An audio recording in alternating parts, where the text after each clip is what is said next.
Hey guys, Stark coming at you with another game of Minecraft, and we're just going to be showing off what we've been working on lately.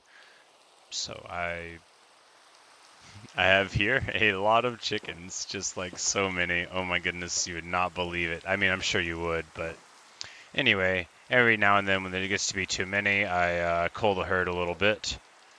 They drop flesh and they drop experience, and then feathers, and no idea what any of that's good for. Of course, all of the food I don't really need because there's no hunger on this mode. But this chest shows that I have been messing around with these chickens for a while, which I definitely have been. I've been repopulating the village, which just necessitated me spending a lot of time over here, so I was messing around with those. I also learned pigs, but chickens are fascinating. For example, just like in the real world, if you just like throw eggs at the ground,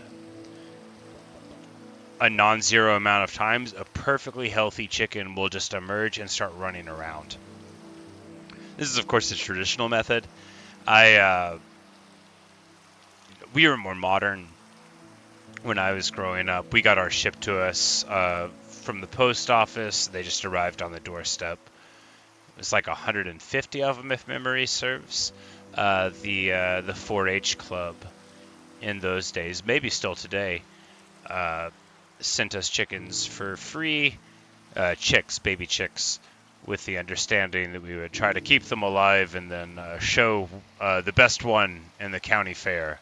So it was like 50 per kid for the oldest 3 children in my family.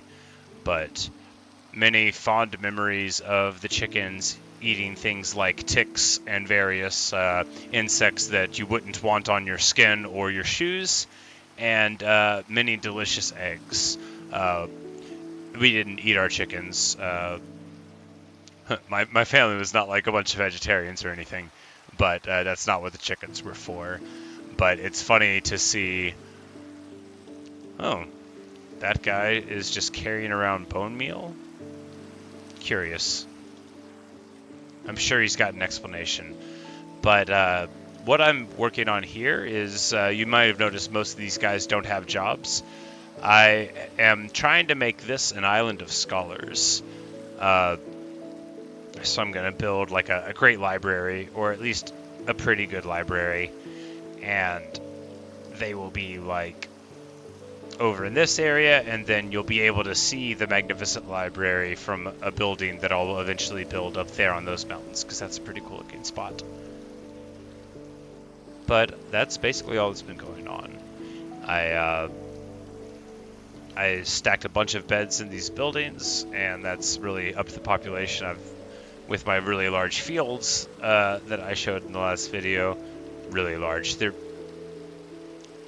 I'm sure if I knew other people's farms in this game, I would just be like totally in awe of how superior they are to me. But to me, it's a lot of stuff.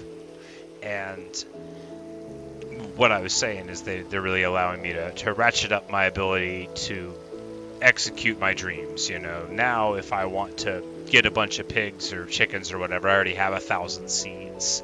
I already have, access to diamond tools and farms to get emeralds, various ways to buy a bunch of things where I don't have to explore to get them, which, is sort of, I imagine, the next tier of understanding the game, right, is going from a gathering-only mentality to a gathering-for-a-purpose mentality.